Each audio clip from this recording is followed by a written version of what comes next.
Amigos, esse vídeo foi uma sugestão do Elder, um membro do Clube dos Canais que interage muito. Como membro do clube, ele tem prioridade na escolha dos vídeos. Mas, independentemente da prioridade, eu achei a sugestão dele muito interessante por causa de uma certa confusão que é feita quando se afirma que João Batista seria a reencarnação do profeta Elias. Isso porque, amigos, a reencarnação ela não é aceita pela doutrina católica que defende a ressurreição. Nesse vídeo, vamos analisar e contextualizar a afirmação de que o Papa Gregório Magno teria defendido que João Batista, que já foi inclusive tema de vídeo nesse canal, seria a reencarnação do profeta Elias. Então vamos lá.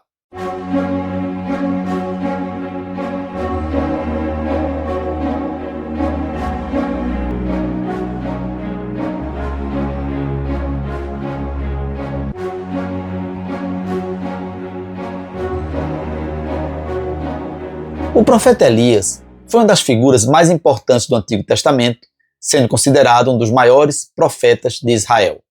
Ele viveu no século IX a.C., durante o reinado de Acabe e da sua esposa Jezabel, que introduziram o culto a Baal. Elias foi um defensor ferrenho da adoração de um Deus único e realizou diversos milagres, como a multiplicação do azeite e da farinha para a viúva Sarepta e a ressuscitação do filho dessa mesma viúva. Também é conhecido, Elias, pelo famoso confronto com os profetas de Baal no Monte Carmelo, onde ele demonstrou o poder de Deus ao invocar o fogo do céu. Elias profetizou a vinda de um Messias. Em texto bíblico, ele é mencionado como aquele que virá antes do dia do Senhor para reviver o coração dos pais para os filhos e os corações dos filhos para os pais. Isso foi interpretado pelos cristãos como uma referência à vinda de Jesus Cristo e que é considerado o Messias. Segundo a tradição, Elias não morreu, mas foi levado ao céu em uma carruagem de fogo, o que lhe conferiu um caráter especial na esperança messiânica de Israel. São João Batista, por sua vez, ele é uma figura central no Novo Testamento e precursor de Jesus Cristo. Ele nasceu de Isabel e Zacarias, sendo parente próximo de Jesus. A sua missão foi preparar o caminho para o Messias, pregando a conversão e o batismo como sinal de arrependimento. João é descrito como um homem austero que vivia no deserto, vestindo-se com pelos de camelo e alimentando-se de gafanhotos e mel silvestre. Ele batizou Jesus no Rio Jordão, marcando o início do ministério público de Cristo. São João Batista foi martirizado por ordem do rei Herodes Antipas após denunciar o casamento ilegítimo dele com Herodíades. Há uma relação significativa entre Elias e João Batista. No Antigo Testamento, o profeta Malaquias, ele profetizou que Elias retornaria antes da chegada do dia do Senhor. No Novo Testamento, Jesus identificou João Batista como aquele que veio no espírito e no poder de Elias. Vir no espírito e no poder de Elias não implica, amigos, e aí temos que ter muito cuidado em aceitar-se a reencarnação de forma literal. Ou seja, não que se quis dizer que Elias reencarnou em João Batista. Essa ligação significa apenas uma continuidade espiritual e profética. Assim como Elias, João, ele foi um profeta corajoso que chamou o povo ao arrependimento e preparou o caminho para uma intervenção divina.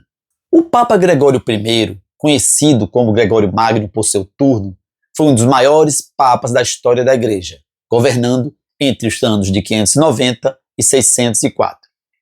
Ele foi, amigos, um teólogo brilhante, administrador habilidoso e um reformador litúrgico. Gregório é conhecido por ter consolidado a influência da Igreja na Europa e por suas contribuições à espiritualidade cristã, como o desenvolvimento do canto gregoriano. Ele também escreveu obras significativas, como os Diálogos e o Comentário Moral sobre Jó, que tiveram grande impacto na teologia medieval. O Papa Gregório Magno, ele não afirmou que João Batista era a reencarnação de Elias no sentido literal desse termo. O conceito de reencarnação é alheio à doutrina cristã que rejeita essa ideia.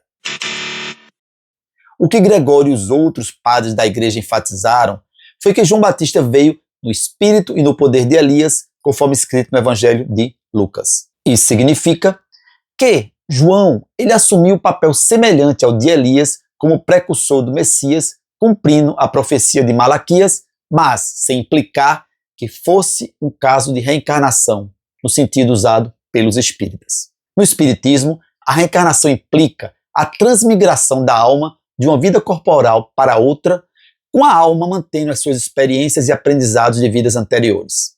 Essa doutrina é central ao espiritismo e envolve uma série de vidas sucessivas como parte do crescimento espiritual contínuo.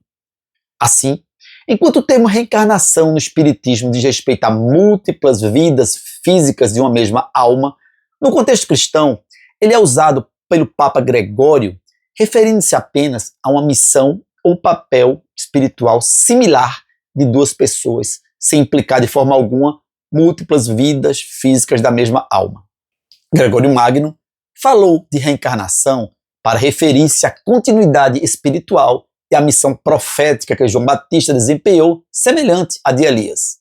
Gregório provavelmente explorou a ideia de uma conexão espiritual entre os dois profetas, destacando a missão compartilhada de anunciar e preparar o caminho do Senhor.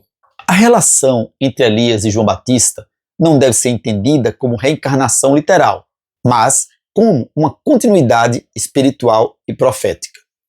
João veio no espírito de Elias, cumprindo as Escrituras e preparando o povo para a chegada de Cristo. A doutrina cristã, ela rejeita a reencarnação no sentido defendido por outras tradições religiosas como a espírita. O Papa Gregório Magno, em sua sabedoria, interpretou essa conexão em consonância com a doutrina cristã, reafirmando a coerência da mensagem bíblica e a missão dos dois profetas no plano da salvação de Deus. É isso aí, pessoal. Valeu!